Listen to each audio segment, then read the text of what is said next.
we go, guys. Rolling. Hey, friends. My name is Michael with Mesa City Church, and we are here on our first podcast series. This is Not Another Marriage Podcast, and I would like to welcome my two friends with us right now. Tell us your names. I'm Paige. And I'm Bobby. And we're here. We're ready. Let's do it. Paige and Bobby, and we are talking today relationships. How does that sound? Sound exciting? No. Fantastic. I think it's a topic that it needs to be talked about. Definitely needs to be talked about. In fact, this is called Not Another Marriage Podcast. Just want to make sure everybody understands why we're calling it that, because this is actually a podcast about marriage for unmarried people. And part of that being because I think we wait too long to help people understand how to have healthy relationship. Yep. It's not meant for once they get married. If we can learn to have healthy relationships now, it would make marriage so much easier. And so just want to talk all things relationship. This is an open podcast for those of you that are watching. There's a group of people right here beside us that are going to tag in and out when you guys get bored or when they have a question or whatever it might be. So we're just going to jump into this today and talk relationship. And I'm going to ask you guys the first question. Yep. So Bobby and Paige, actually first tell us your relational status right now. Very single. Very single. Okay. Very newly engaged. Newly engaged. Come on, Bobby. As of like 3 days ago. So 2 days ago, whatever it was. Yeah. That's recent. That's pretty awesome. Pretty exciting. Stoked. So then for both of you, this comes from a different perspective. What makes or breaks a relationship? Are we talking like dating relationship, friend relationship, all of them? Yes. Okay. You have any thoughts on this page? Want me to go? I have an answer. I think there's multiple things that I think a relationship consists of that help it have longevity and have it have healthiness. I think a lot of people are going to say it has a lot to do with feelings. And I think that goes for relationships romantically and non-romantically. I think we lean more on feelings more than we might think that we do. Obviously, like, if you like somebody, that's what decides if I'm going to stick with them. Even for your friends, like, oh, this guy's cool, this girl's cool, I'm going to, like, pour time into them.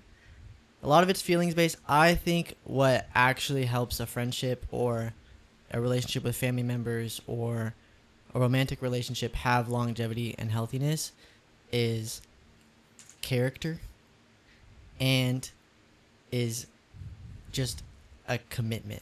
I think having two people who can commit to each other and have the character to do so and like to actually follow through with what they're committing to, I think those are the relationships that I see work out over and over again, because you're going to run into problems with whoever. We're all people. And sometimes you just got to be like, you know what, you suck right now, but I'm committing to loving you. And hey, I suck right now, but you're committed to loving me, and we figure it out. Okay, so when you say those things, that's very much opposite of just feeling based, right? Yep. So you would say to people who base their relationships off of how they feel that maybe they've got something out of alignment? I think that's a good way to word it. I think maybe there's like a both and, where like the people we like are the people that we commit to. I do think that there is maybe there's just some goodness that can be missed out on if we're only focusing on the feelings. I think you could have relationships where they are feelings based and they go really well, because sometimes, you just click with people and you like each other, and that's often why we commit to people.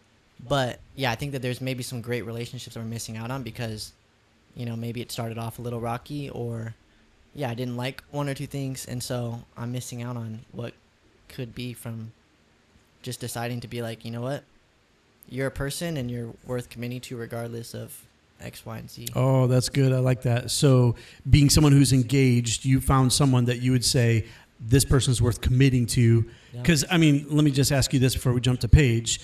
You're committed to Jordan. Yep. Does that mean Jordan's perfect and you're perfect to her, or is there difficulties that are going to come up? I should probably hesitate with this answer, but no, she's not. We're not perfect, neither one of us. Right. So that's what I'm getting to. Like, you're not perfect. She's not perfect. Just so you know, she's probably more perfect than you, right? That's what I like to think. Yeah. So there's going to be times where things don't align on how you feel with each other or what one of you likes. I don't know if you guys have ever been in an argument before. Yeah, of course. Okay. So in those moments, you could choose to say, I don't feel this and walk away. Or you can say, man, I'm committed to this relationship. And so we're going to figure this out together. Yep. Oh, that's so good. In fact, we're talking all things relational. So Paige, that applies in singlehood as well. But I would love to hear from you from a singles perspective. And I don't know what very single means. You're either single or you're not, okay? So what does it mean for you to have a relationship? How are you going to have one that is healthy and strong and can last through anything? What does that take? So right now, I don't really know. I will have to see how it goes if that ever happens. But I would say, I mean, sometimes it's hard when you meet someone, you're like, yeah, this could be great. And then sometimes what I do is I try and look for an excuse to leave early so that I don't have to stay and potentially get hurt. So I think just telling yourself we need to just commit and we need to put our all into it. Maybe not our all, but like we need to just let it go and commit. And I think that's, at least for me, that's hopefully what would help. So that brings up a question for me, and I think this is an important one for people to identify. Right now, obviously, we're talking about romantic relationships. What would be the reason you would want to or you would pursue a relationship? Like, have you ever stopped to really identify if I'm gonna pursue a romantic relationship, why? What do I hope to accomplish out of that? Is that where it starts for you, or is that even part of the conversation? To me, if I want to pursue a romantic relationship, in my head, I'm just like, I don't know if I really thought that deep into it. But on like a surface level, it's like I want to love somebody. Like I want to love somebody and I want someone to love me in that like way that only you two know each other kind of thing. Yeah. Sure. Yeah. Explain that a little bit more. Like why? What's the yearning there? Why do you feel that way? I don't know. Hopeless romantic. I really don't know. There's just. Do you think all people feel that way? Do you think all people are longing for that? I think in a sense that they do. They just don't know it. Yeah. Like they have it like deep in their soul, but they just don't know it or acknowledge it, and so they're just pursuing something else instead. Wow. Bobby, what do you say to that? I would fully agree. I think, I mean, obviously, like, I believe there's a creator, there's a God, and I believe it to be the God of the Bible. And it's very evident through the Bible and through just talking to people that there is this, like, there's this God-sized hole in our hearts. And I've always found it very sweet that the Bible says, like, God is love. And it doesn't say he is loving. It says, like, he is love. And so I think that yearning that a lot of just people feel is kind of coming from an overflow of this, like, I'm missing something in my heart. My very being is yearning to just be with God, and getting to, like, love people is like a form of us even experiencing God, because I think all good things come from above. Ultimately, every good gift we've had is from God, and so me getting to love somebody, like, is a mutual good gift. Sure. Them getting to love me is a mutual good gift. Like, when you love someone, that's beneficial for you as well. Like, you find joy in it. And so, yeah, I do think that there are some people you might talk to and maybe they don't realize that they want that at all, but all people yearn for community, yearn for relationships, yearn for love, just in general, from the moment we're born. Like, that's not something that's taught to us. Like, that's just who we are. Yeah. And where do you think that comes from? I think it just comes from, like, how we're created. I think we weren't created on accident or unintentionally, but specifically, and we were designed, and now we get to live out that design, and that's what it looks like for us. Sure. So for me, when I read Genesis chapter 2, there's a spot that it talks about Adam being alone. Now, this picture of alone, I think, has been blown up to be about loneliness for Adam. There's that element of it for sure. But really what we see in the rhythm of creation in Genesis 1, God keeps saying that he creates something and it is good. He creates something and it is good. He creates something and it is good. It's not until the retelling of this narrative in Genesis 2 that we see for the first time it is not good. And what that means is Adam's out of rhythm with how God designed and created all things to thrive. In all pieces of creation, if you really look at Genesis chapter 1, you have the creation of things, which are these canvases, and then the first 3 days take these canvases. The second 3 days, God goes and places the pieces on these pieces of the canvas so that they make sense. So every time he says it's good, it's actually a word of completion. This is a completed picture. This is what it's supposed to look like. Adam alone is incomplete. Now, let me ask Paige specifically, because a lot of times girls don't like to hear that conversation when I say man and woman have to be together to have this completion to that picture. I think the feminist movement would say, I don't need a man. In fact, I always joke with my daughter about this one because I believe women can be very independent. I believe they have the opportunities to do pretty much anything that they put their hearts to that God has called them to. I believe in that. At the same time, I believe God made us to work together. Now, that's not just in romantic relationship, that's in humanity.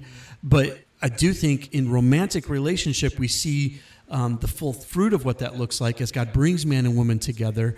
Paige, is that offensive? And if not to you, why do you think so many females today kind of take offense to this? Like, oh, I don't need a man, though. I'm good enough on my own. Do you ever seen that, experienced that, heard that, felt that? Yeah, it's everywhere right now. And I don't feel that at all. I think it's amazing to be in a marriage or just work together as like man and woman. I think that's how it was meant to be, since we were created. So, but I think that people are just they're really like in that feminist kind of movement today. I think it's because of social trends and standards. Like a lot of things get messed up or mixed up on social media, and then everyone believes things that they know nothing about, and then they just take up rumors and things that they don't know about into their own lives and kind of just pursue that and make it their personality because they want to fit in. Sure. If that makes sense. Yeah, absolutely.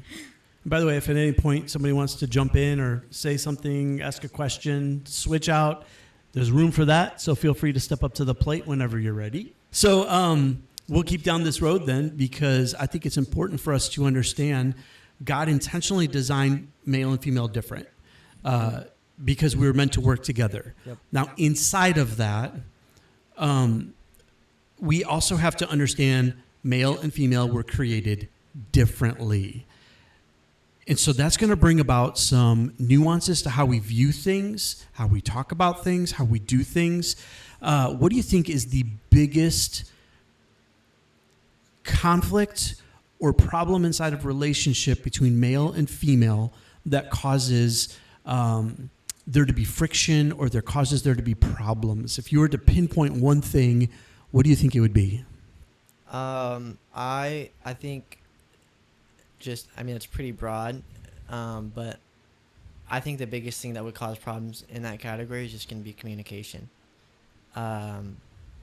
Whether you're just friends, whether you're pursuing a relationship, whether you're in a relationship, all of those can be covered under the umbrella of good or bad communication, on whether you're communicating intentions, whether you're communicating boundaries, really all of it. I think that's at the heart of most failed relationships or just tension in relationships. I think a lot of it just needs to be talked out better, to be honest. So, yeah, that's good. Paige? I think one of the big things is effort, but that's kind of a broad like spectrum in a relationship.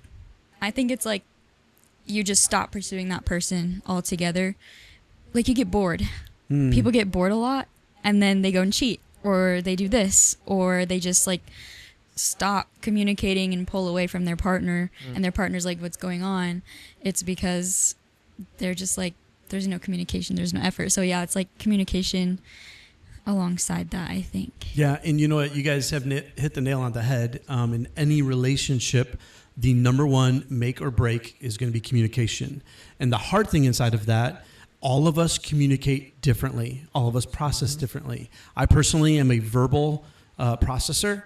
And so I might say a billion things and really only mean half of them, if at best, because I'm just processing. And so where this draws conflict for Kristi and I, Kristi's more a decisive conversationalist. She knows what she's wanting to say when she says it. And so if she says something, I could take that as gold. It's what she means. The problem is sometimes I'll say something and she'll think, oh, that's what we're doing. But really in my head, I'm like, oh, that was an idea. I got another idea over here. And now she's running with the first idea thinking, oh, that's what we're doing. And in my head, I'm like, oh, I didn't say we were doing that. I was just talking out loud. And I see this cause conflict in relationships all the time. Not just romantic relationships. Like, how many friends have you disagreed with because you thought they were telling you something that was like emphatic and really they were just processing? Yep. And at the end of it, you're in an argument and you don't even know why, or they don't even know why, because they're like, I'm just like processing here. What's going on? You ever had that happen? I think I've definitely had like communication problems in relationships, but I feel like also a lot of it could have like just been me. I think I have like a very not verbal processor because I'm scared of saying things that I don't necessarily mean, which leads me to like pull away from conflicts a lot. And so I think I've less had other people say things that I like ran with it and it wasn't true. And I've more so had like, I didn't even give them a chance to like say things because I was just like, I need to get out of here. And then there's also the like, do I circle back to even revisit this? Is it worth it conversation? And so I think that's more like the experiences I've had. Yeah, let's talk about that pulling back for a minute.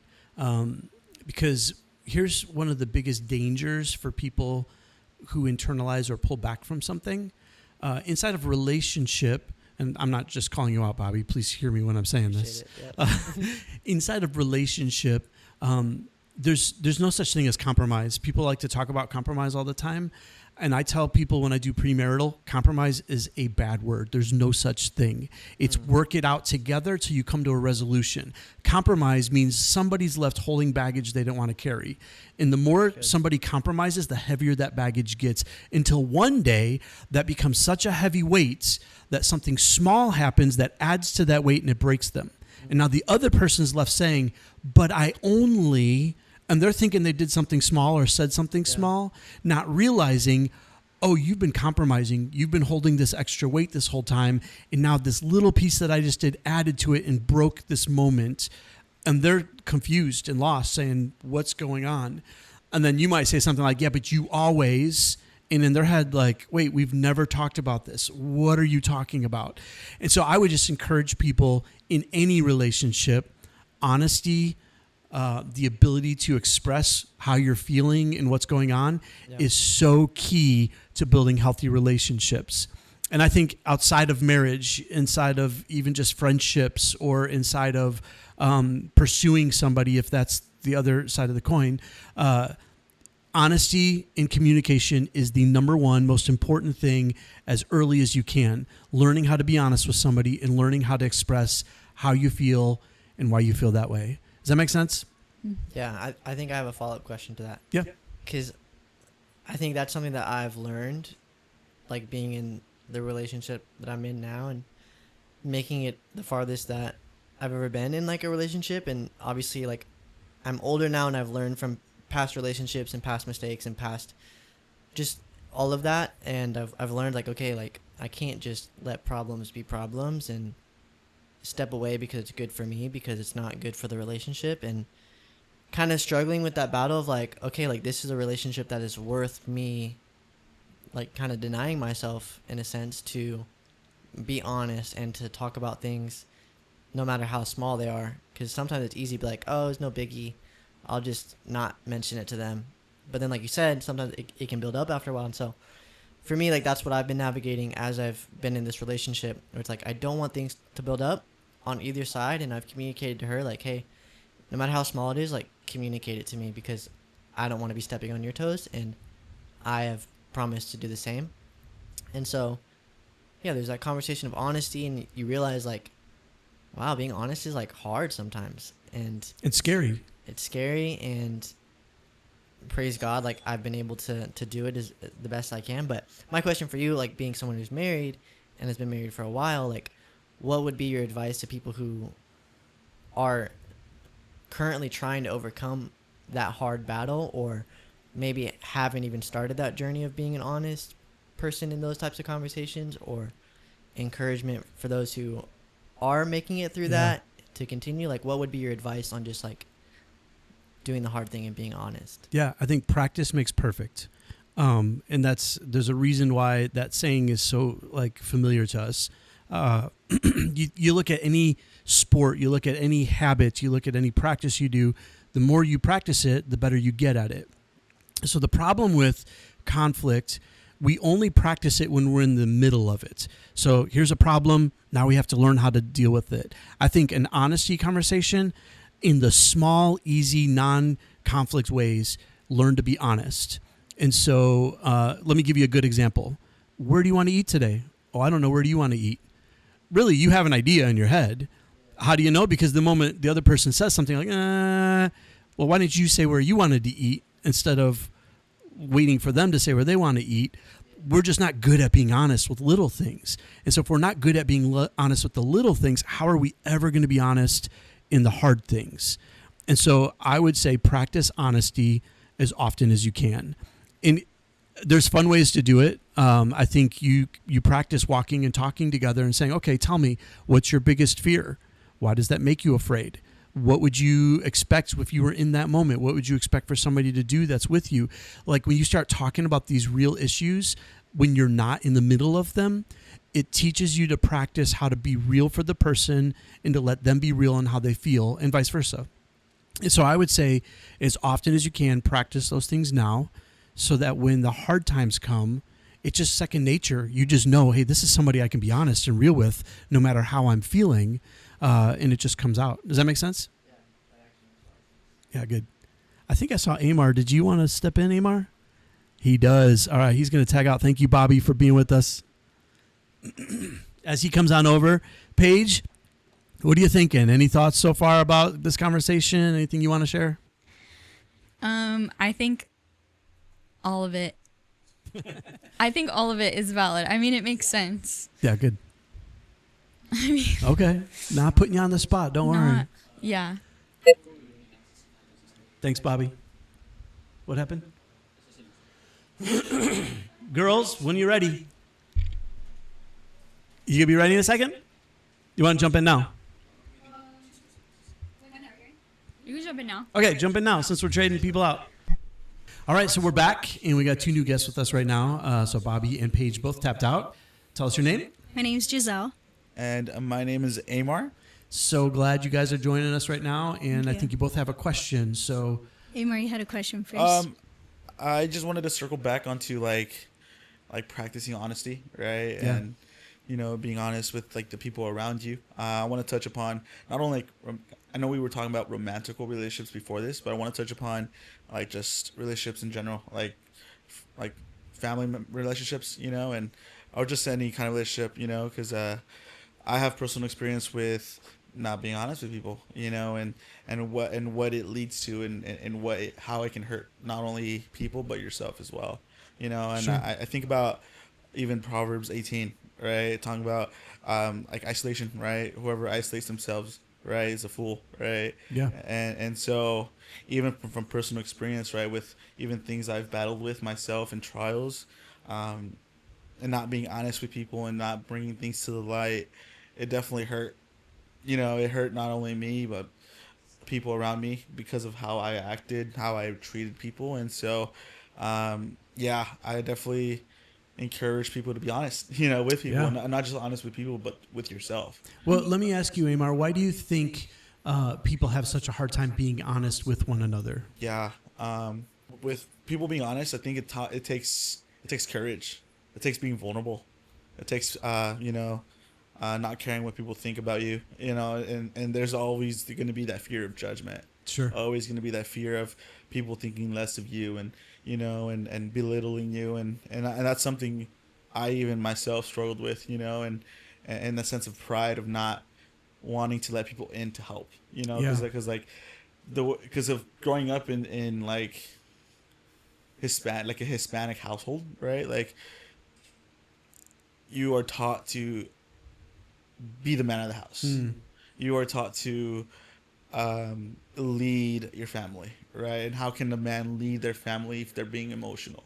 How can a man lead their family if they're being vulnerable, right? Like, that's not a masculine, trait. That's not, but it's like, I think it's okay to let people in your life to help, because we as men, as human beings, can't do everything by ourselves. Yeah. We are made by God for partnership, for community, right? And so I feel like even the way I was raised, like, it was hard because of how I was raised. It was hard for me to open up with people, and that goes on with my family as well, Yeah. And I was even talking to you about this earlier, right? Like, a lot of things are going on with my family, right? A lot of things, like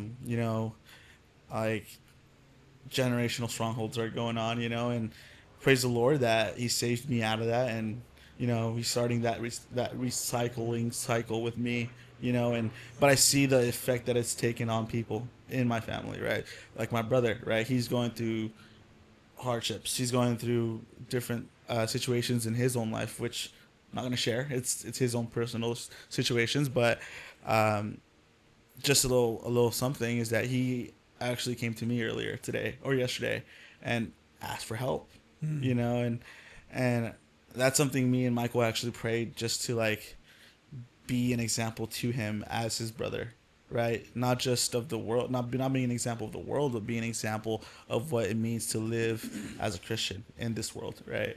And I think one of the things that you brought up, toxic masculinity, basically, in this pressure for men to feel a certain way, to behave a certain way, to act a certain way. And inside of that, we've lost the ability as men to be real. Yeah. And so, in some of the hardest thing for us being honest with somebody isn't even about hurting them. Yeah, we can think it's going to hurt them or whatever else. Most of the time, it's we don't want to feel that pain. We don't want to feel that pressure. We don't want to feel like we did something. And so if you think about it, it's really more about us than it is about them when we're not honest with them. Yeah. And there's opportunities that we miss, like what you're talking about with your brother, when we're not honest, when we're not raw, when we don't have healthy understanding of emotion, we miss the opportunity to be there with someone else when they're walking through something. And so I love the fact that you have just continued to grow. You've continued to pursue what it looks like to be a real and honest man. And now your brother has seen you as somebody that he could come to and just break down and be honest with. Yeah. And I think it would do us some real good if men would slow down, and I'm calling out all men on this right now, and be real to say, no, I have emotion. I have feelings. And if I don't become real with how I feel, I'm always going to miss out on healthy conversation and healthy relationship with others. And here's a good one for you. When was the last time you just looked your brother in the eyes and said, I love you? It's a hard thing to do, right? Yeah. Especially in the home environment you just described where, no, we're men. Man, do you know what that does when you look at somebody and you say, I love you? Especially you looking them in the eyes. Not I love you, bro. Not I love you, man. No, I love you. Like letting him hear that and see that from you. Man, imagine the walls that are going to break down if you're able to be raw enough and honest enough to just say that to him. And I think that's what we're missing in society. I think men need to be able to slow down and say, I'm a human being made with human emotion. And I have to be real with those feelings and what they sound like and feel like in order to make healthy relationships. Does that make sense? Yes. Yeah. Because I think I feel like even in my situation, right? Like once, let's say a brother of mine, right? My brother, right? Once he saw, like I've been vulnerable with him. I've been vulnerable with my parents, and I've been honest with them of how I've fallen short right? As everybody has, and I think he saw the way I was handling that, and that led him to be vulnerable with me because he knew that I've been vulnerable in the past, right? Yeah. And that's what it means to lead by example, right? Be an example, just like Christ was, and embodying that in our own lives, right? Yeah. For sure. For sure. I love that you're doing that, and I just encourage you, Yeah. just keep being real. Yeah. Keep being there. It was a long road. Hey, a long road. just so you know, it's going to always be a long road. Yeah. But you travel it together, Yes, right? That's what yes. we're talking about, is Amen. being able to be real together. Yeah. Amen. So good. Amen. Giselle, how about you? You had some thoughts. I totally forgot about I'm that. sorry. But it's I went on a okay. rant. No, it was good. Everything you guys were sharing, it was good. I definitely do understand the vulnerability, especially like coming from a Hispanic household, which I'm sure like every household has their own issues and they work through them. But at least like me being like an older sister in a Hispanic household, it kind of forced me to be a little more independent. Like I had to be the example. I had to be the strong one. I couldn't really like do my own thing or like think of things like for myself. I always had to think of others, and I'm not saying that like it's a bad thing, Right. but I always had to think about like my little brother and my little sister, and I always like ask myself, what would they think of me? Like if I'm the decisions that I'm choosing now, would I want them to follow my footsteps? And I feel like one of the biggest things that I've learned when it comes to not just romantic relationships, but like friendships and like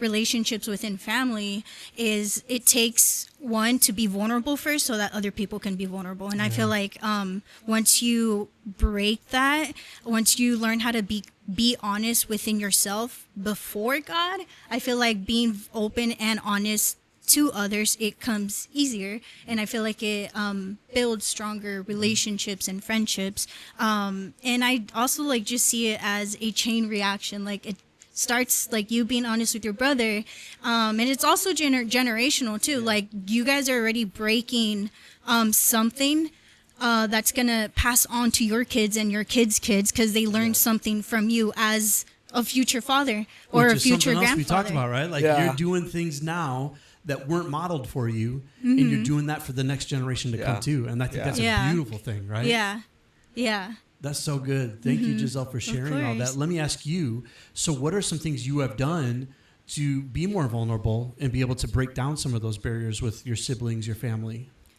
Family's always been like a tough topic for me. I had a very tough childhood.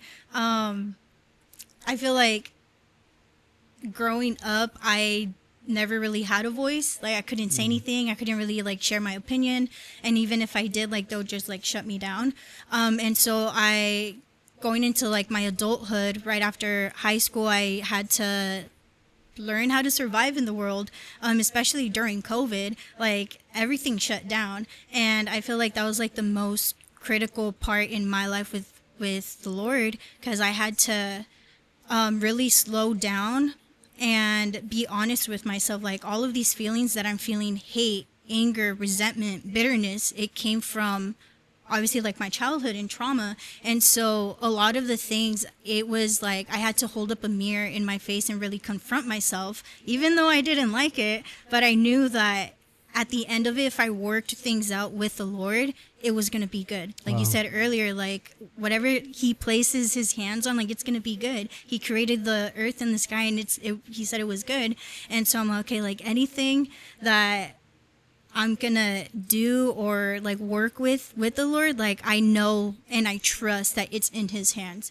But I'm sorry, what was your question again? No, you're doing great. I basically asked, what are some things you have done to help okay. break down those barriers between you and your siblings and your family? Yeah.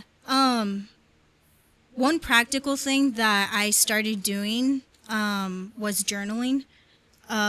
There's like a lot of thoughts. My mind was racing, and for someone who's always like on the go, I guess like one of the things that I tend to like go towards is number one, isolation, or I just like drown myself in busyness. And I usually like subconsciously tell myself like, you know what, I'll deal with it later. I'll worry about it later. Like, I have time. And so things just started like piling up until like when I just started journaling. People think it's weird, but I think it's helpful. You go back and you reread what was going on through your mind, the things that the Lord has done, the things that you've read in the Word. It's like a, oh, okay moment. But I guess that's just like something practical. And then for vulnerability and just being honest with each other, I think, I don't know, it's a scary thing because one person that's been like a huge cheerleader in my life recently is my cousin Mary. You met her today at church. She has been one of those people in my life, not just like as a cousin, but like she's really been my sister in Christ, where she would carry me through moments to break through roofs just to get to Jesus. Yes. And that wouldn't have happened if I wasn't honest with her with my struggles, if I wasn't honest about how I was feeling, if I wasn't honest of how I was being treated as well. And I remember there were some moments where I opened up and she was like, oh, you're going through that? Like, I was going through the same thing, but I thought I was the only one. And so like that, I feel like that's what vulnerability and honesty does. It creates like a huge connection, if that makes sense. It creates something strong within one another so that we can break other walls and barriers in the future. So let me just jump in real quick here. Do you know what causes trauma? Trauma is caused by the same thing in everybody that has trauma. Do you know what that one thing is? Well, I think it's not being loved. At least like for me, looking back in like my childhood, I wasn't loved right. I thought the way that my stepmother was treating me was love, but it was a misconstrued way. And up until I started to read God's word and started to know who Jesus is, I'm like, no, like this is love. But I feel like for me, it's just, I don't know. I think the main thing is just people not knowing how to receive it or not really knowing what that actually looks like. Or how to give it out. Sure. Yeah. So and you're right on track with this. So trauma is caused not by what you walk through. It's why 2 people, 3 people can grow up in the same home, go through the same thing, and one walks out with trauma, the others don't. Yeah. What's the difference? Well, those that don't carry it as trauma have somebody who helps them or a way to process it that's healthy for them. So trauma is the inability to have somebody with you that will help you process whatever you walked through. Yeah. So for yourself, you find that inside of, that's where love is so important, because when you have that person that walks with you through something, now you're not carrying trauma because you had somebody to walk it out with you. Yeah. And the goal of walking with somebody is that they go through something, not get over it. You know, I don't know if you've ever heard somebody say, I'm just praying you get over this, or I hope you get over this. No, the goal is not get over something. The goal is to walk through it and to figure out what it's doing to you and what that looks like. The only healthy answer to traumatic events is to have somebody there with you to help you process it in a way that makes you whole on the other side, which is a loving relationship. Yeah. That's why this conversation about relationships is so important, because a lot of people get married and think, oh, this is it. This is what it looks like. Now everything's going to be okay.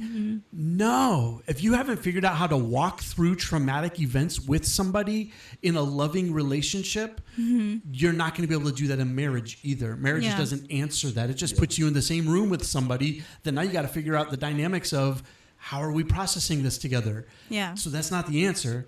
The answer is us as individuals figuring out how do we walk with somebody through traumatic moments. And that's not just romantic relationships, that's friendships, that's siblings. I love that you both came up here to talk about siblings, because some of our hardest relationships, family. Yeah. I know so many people who struggle with family as their hardest, number one, most difficult relationship. Parents, siblings, grandparents, whatever it might be. We carry so much because they're the people that we should be able to trust. They're the ones that we expect are going to be there for us. And when they aren't, when they don't, it hurts the most, right? Yeah. And so it leaves a void inside of us that we have to figure out how to answer so that we can have healthy relationships with others. Does that make sense? Yeah. Any thoughts to that? Anywhere you've seen that in your life that you're like, oh yeah, this is how that resonates? Yeah. I feel like everything you've said, is great. Well, the goal would be that we become people who address those things. That's why the honesty conversation, communication leading into this, we have to be people who address the things that are in front of us so that we only become healthier. When we suppress them, as Bobby was saying a minute ago, when we don't deal with them, it builds and builds and builds. Next thing you know, we can't trust our family. We can't trust those around us because we've never learned to have those conversations. Yeah. And so being honest with people, being honest with our family, and then saying, hey, I need help. And so, Amar, I would tell you this as a man, this is where men struggle the most, is saying, I need help, right? Yeah. God gave us emotions. Emotions are from him. They're real. Doesn't mean what you're perceiving is real. The emotion is real. So you have to be able to stop and say, why am I feeling this? Why does this cause me to feel this way when they say this or when they do this? Because that's an indicator that something's out of alignment with how God designed you to be. Yeah. And when you don't address that, when you just man up and you just like, or as Bobby sometimes says, thug it out. You know, I'm just going to thug this out. No. You've got to stop and address it and be real with it so it doesn't control you. Yeah. Because that becomes traumatic eventually when you don't address it. It dictates how you feel later, which is trauma. Yeah. Right? Yeah. Yeah. I agree. Because, like, if you're not being honest, it's kind of like, in a way, like, you got to make yourself like your own like heart examination, right? And like kind of that verse that says like, search my heart, O Lord. Yeah. Right. It's David. And it's like, if you're not going to the Lord with questions or like prayer of like, hey, why am I feeling this way, Lord?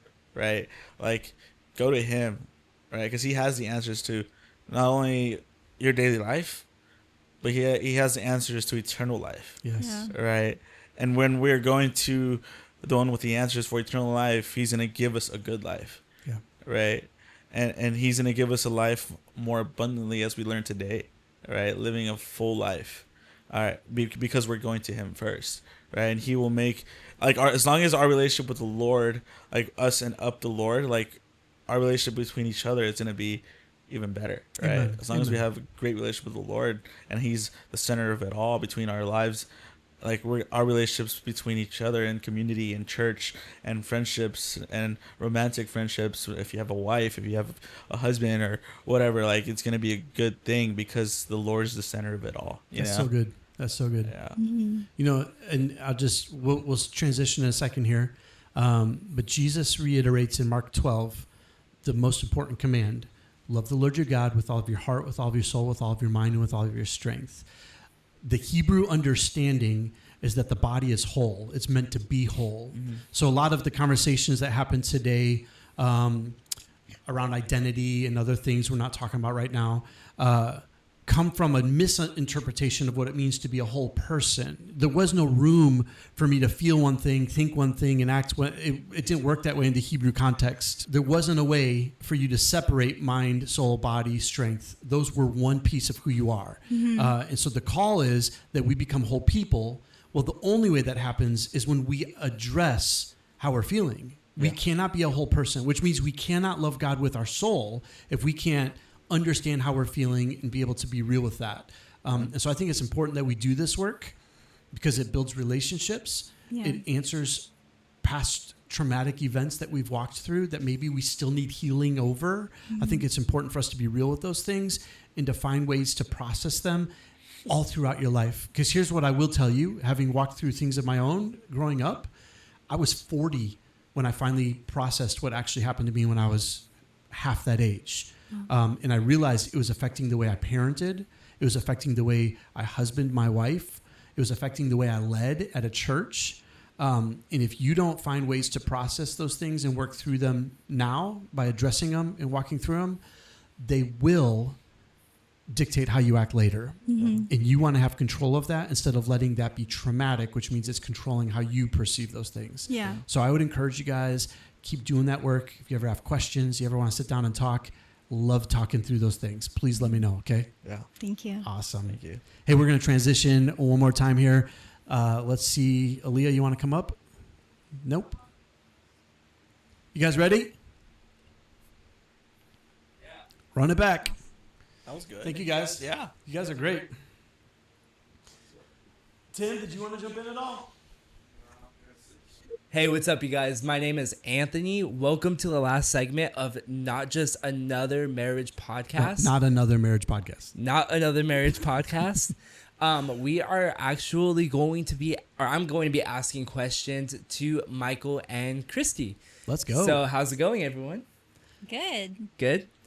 Sweet. So, I just first tell us a little bit about your story. How did this happen?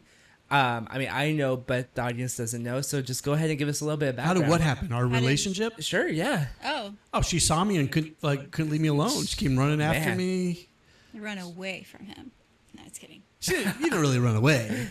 I walked away. She walked away. Actually, the true funny story here. When we started talking, I had just gotten out of a relationship. She had just gotten out of a relationship, and I basically told her I'm not going to date for a while.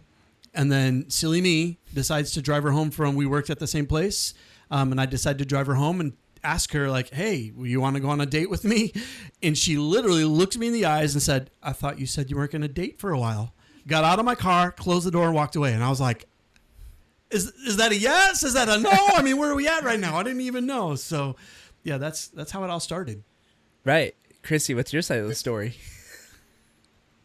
Same. Same. Yeah. All right. Sounds good. So what I mostly wanted to focus on was kind of navigating what culture says compared to what the faith says. Me and Michael are both pastors, and we get to see this a lot. We talk to folks a lot from different backgrounds, from different parts of cities and areas, and in different areas of society, right? And so the first question I really wanted to ask is, how do we handle the beginning of a relationship well? And what I mean by that is not just going and sleeping with someone and then saying that, oh, now that's my boyfriend or now that's my girlfriend, but how do we actually do it in a context where maybe we want Christ to be the center? Do you want to start that one out? I would say just getting to know each other and hanging out. I liked hanging out in groups, getting to know people first, and just kind of seeing what their personality was like, what their character was like, so that I can see how they interact with different people. So I like to see that first, and then when you find out you like each other, then just hanging out and learning about each other and putting God first. And yeah, what else would you add? I know. I think that's awesome. And we started that way. We started by actually serving together. So we served together at a church. It's funny because at the time we worked at a junior high with behavioral disorder kids. And it was a stressful, long week with junior hires. And it was funny because one of the pastors at the church I was serving at came to me and said, hey, Michael, there's a small group that needs another male leader. It's junior hires. Would you just be a small group leader? And I was like, look, Armand's the pastor.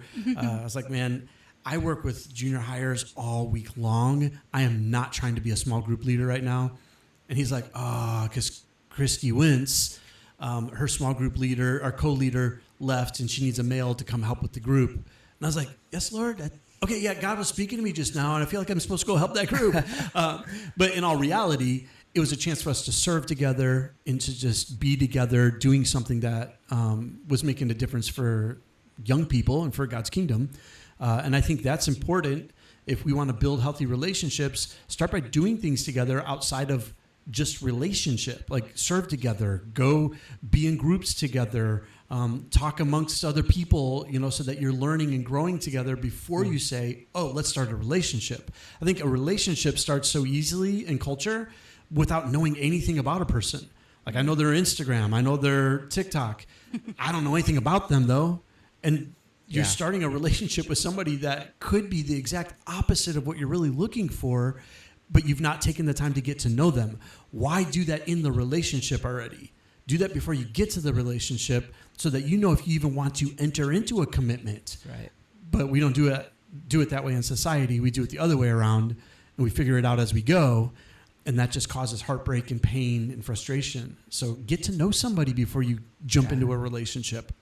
Yeah. So you heard it here first. Youth ministry is the place to go to meet someone. I'm just kidding. But I want to explain that Christian dating it's not all put together as it's made out to be. And so just much like the secular world, it's not perfect. It's not this, steps 1 through 5 and then you have a perfect relationship. No, it's something where you grow with someone. And so I kind of wanted to ask, as a young adult male who one day wants to get married and one day wants to have children, how do you what do you say to Christian culture, to someone in college or just coming out of college?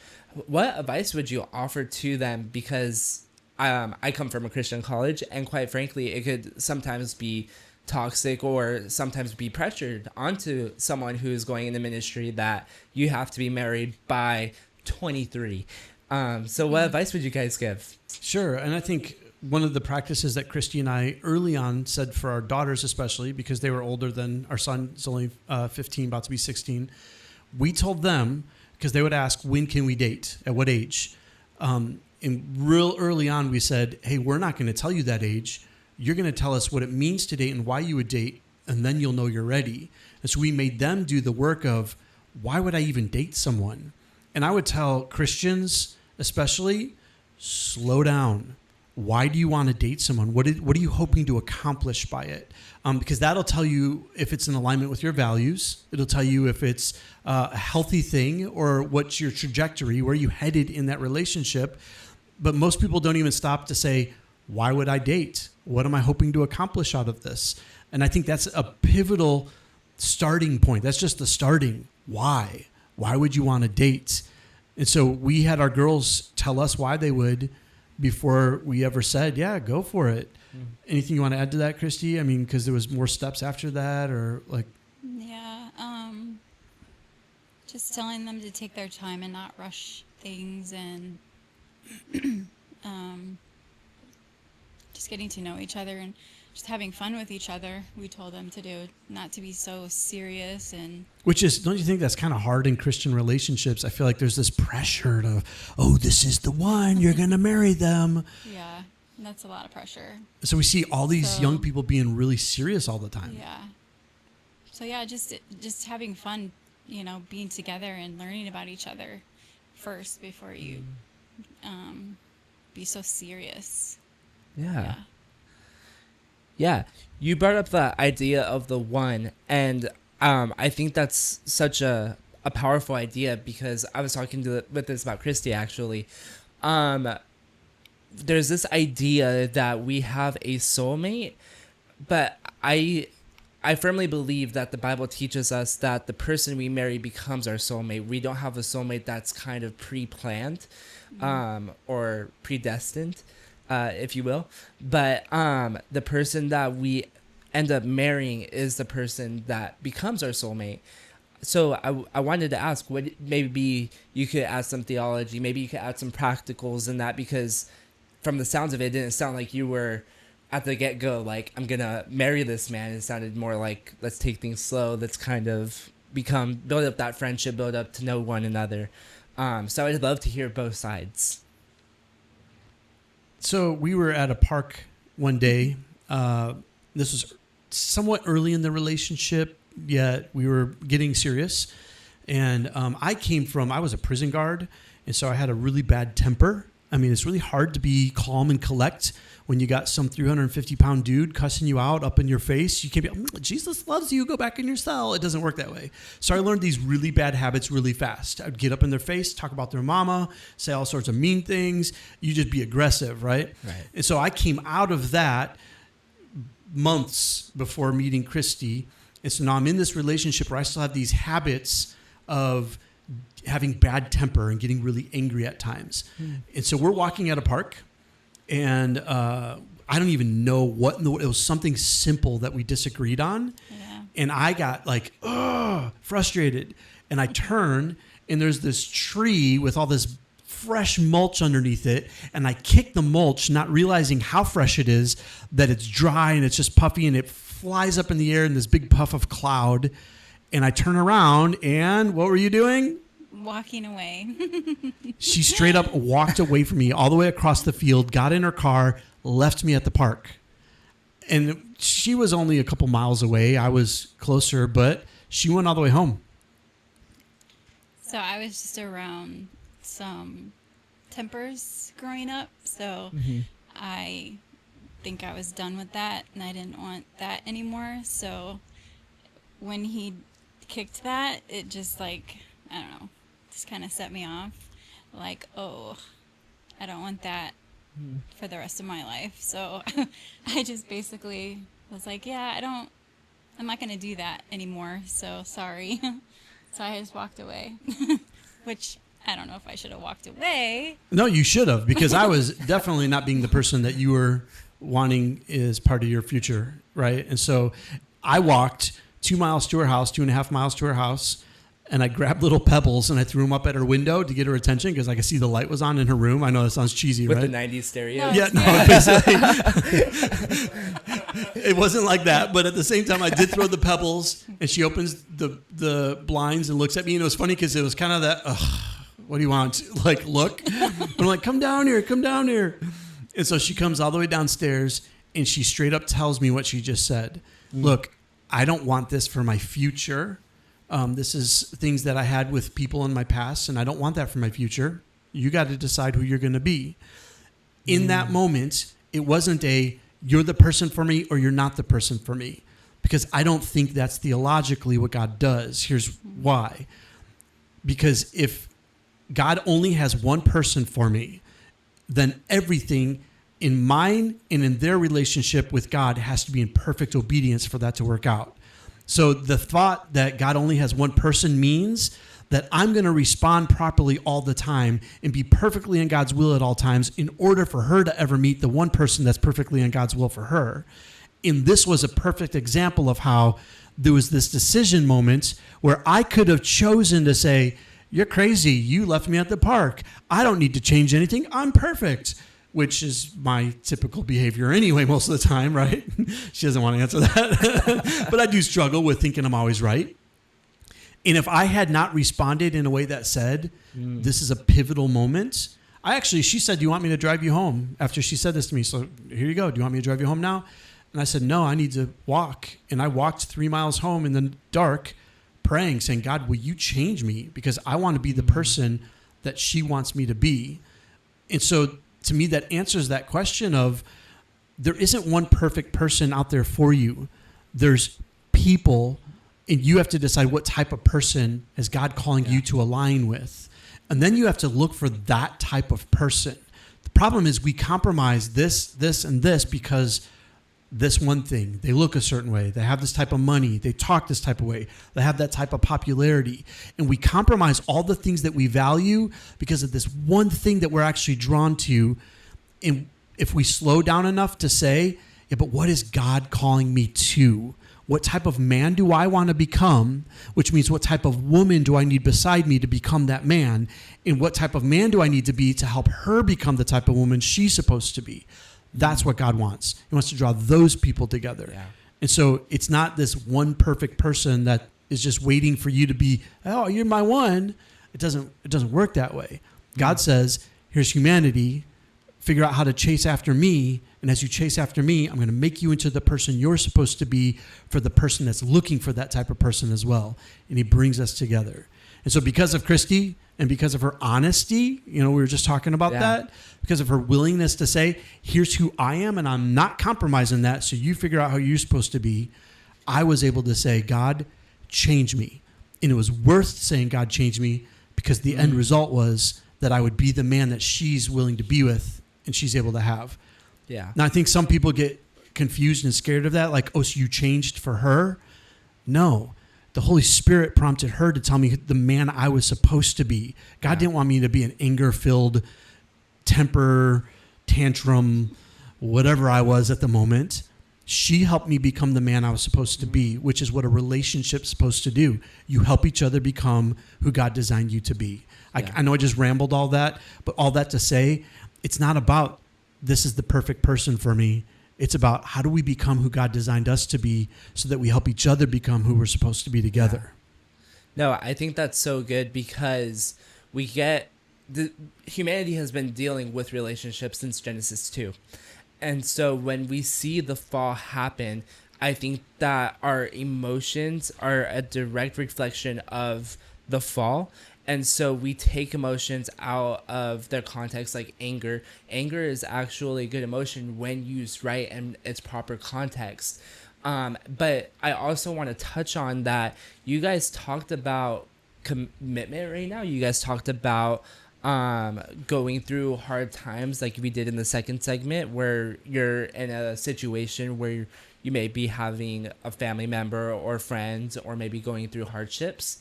And so I think it's really powerful that you're showing us early examples in your relationship, but you're also connecting it to the rest of the things that we're talking about. And so my follow-up question now is what was it like to go from, okay, it's me and Kristi or me and Michael in a marriage to then becoming, okay, our marriage is elevating to this next level called parenting. And so how is that transition for you guys? Because as someone who wants kids one day, I want to know, how do I do that well with my wife? How do I have that conversation to say, hey, we're going to have a child. How could I still be a good husband and still do that role well while also still being a father well? And I want to hear from a woman's perspective because, of course, you're coming at it from a different point of view. And I want to hear from your perspective as someone who is a mentor and someone who does lead me, because then you're someone who has also experienced that. And so what did those early conversations look like? Yeah, so all I wanted to do was be a mom. So when we first had Ava, I was so excited. But we, first time parents, and I was around kids my whole life, so I kind of felt like I knew basically what to do and how to take care of a baby. And I'm just very nurturing already, so it came natural for me. I always played with dolls and, all that, but can I tell the story about you leaving Ava on the porch? You left Ava on the porch? I left Ava on the porch. We were both getting back from the hospital and we were just exhausted, right? And pregnancy's hard on the guy, just so you know. It is. It is. I can only imagine. It's stressful. So I get that. But yeah, we get home and Michael gets me out of the car and, I'm sore and I'm tired and he gets me inside and he sits down. This is from the hospital. Like, we just came home with Ava from the hospital. Yeah. First time home. Yeah. And we sit down on the couch and we're just like, oh, like, what do we do now? Kind of like, now what? Because when you have the nurse helping and coming in and changing the diapers sometimes, and you just get home and you're like, okay, it's just us now. And we're just sitting there and Michael's like, or did I ask you? I can't remember. I don't remember how it happened, but I'm like, where's Ava? she was still out on the porch in the car seat. He put her because I took her out and then I helped Kristi in. At least she was safe. Yeah, I don't know. It was just so funny. It was March. It was cool outside. We were in the Chicagoland area, so it wasn't like warm yet. No, she was fine, but it was just funny because we're like, oh wait, we have a child now. We probably should go get her off the porch. But yeah, it's when you're new parents, you have to learn. But what am I talking about? I want to encourage you, Kristi. You have been very welcoming to not just our church community. For those of you that don't know, we are church planning in Costa Mesa. It is going very well. It's thriving. We hope that you could somehow look into it. It's going amazing. But the community that we have built, you have mothered us so well. And I think that's just second nature to you now, where you don't even necessarily know that you're doing it, but you're doing it. And so there are times where I'm like, man, I really wish that I could talk to my mom about this. And I'm like, wait, I can't. I have Kristi that lives right down the street and Michael that lives right down the street because I mother well too. yeah, Okay. yeah. No, you father well.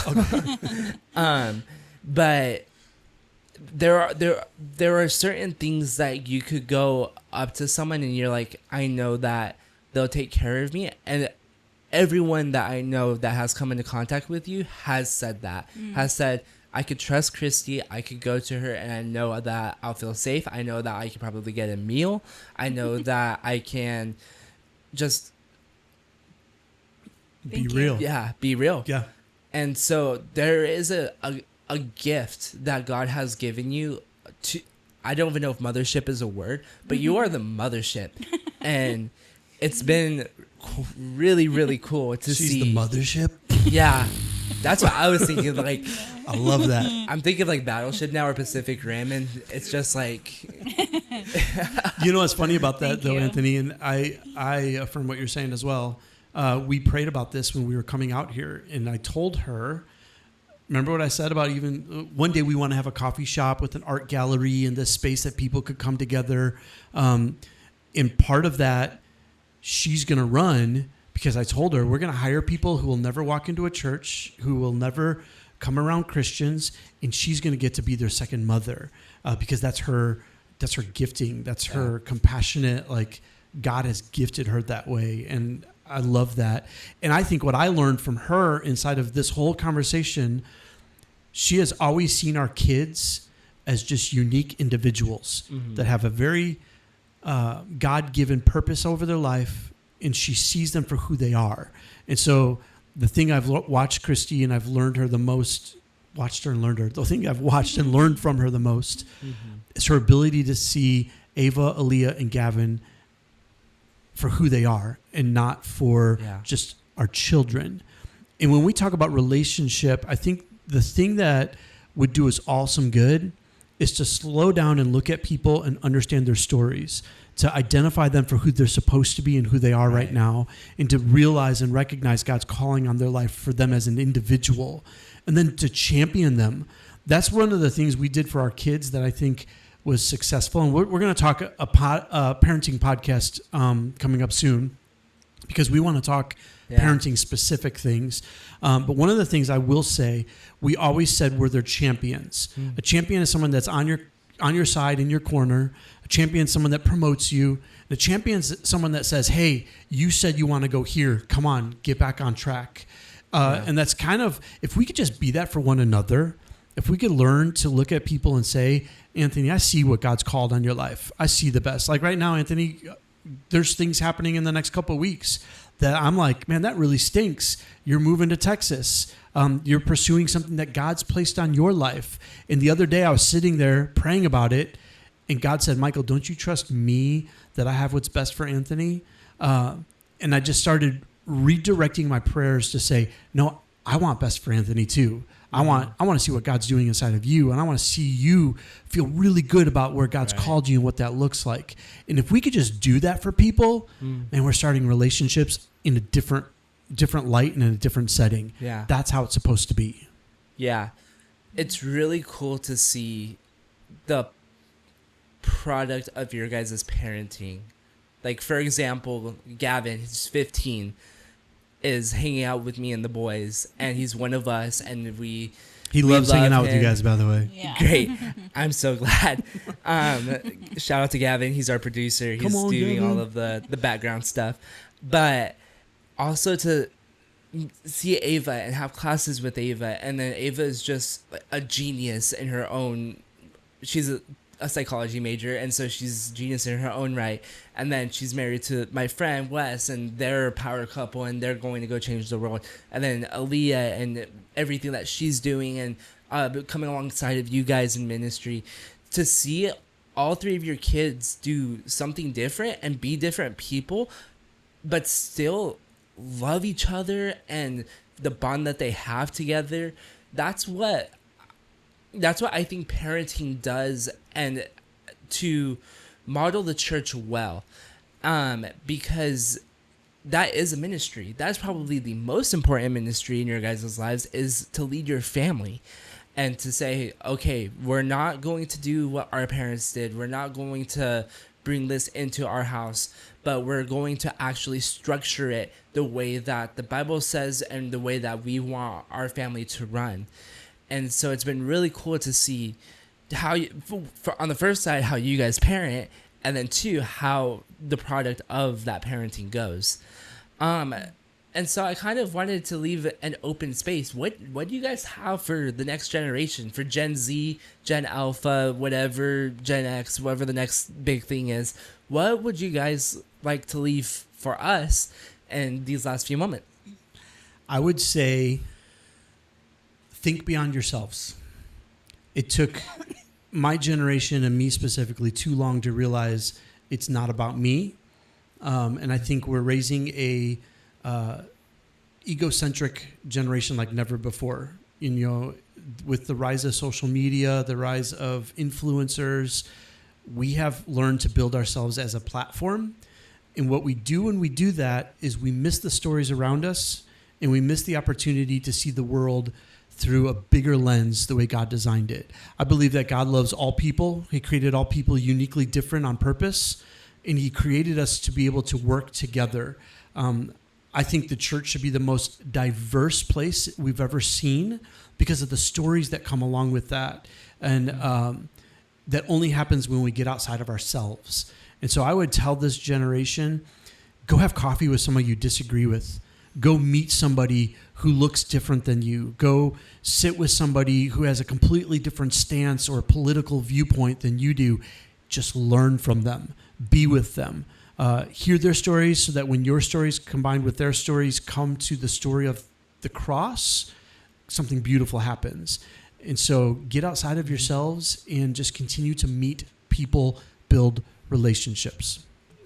Man, it's such an honor to see a Christ-centered relationship done well, and not just done well for a season, but be done well since you guys started.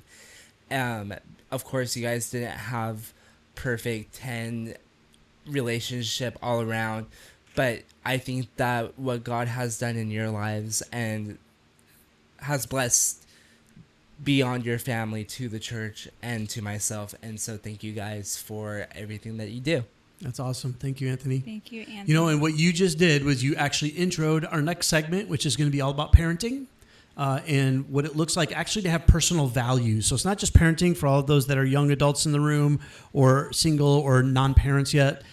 We love the concept of having family value, or what I would say is your own personal value. Most people never identify what those are. Our next segment is going to be, how do I build personal values that dictate how I live my life and what that looks like? It's in the Bible. It's, to me, the most important commandment, as Jesus said, is for some reason the least taught about thing in the church. We're going to talk about that on the next episode. Can't wait to do that. Any of you joining us, we would love to have you ask questions or be part of that. You can message us, you can get a hold of us, and come be part of the live recording of that with us in this room. It's going to be awesome. Can't wait to see you there. But thank you for joining us on Not Another Marriage Podcast. Nobody Fire. else is coming up here? What is that? Nobody else wants to come up here? Wanted to.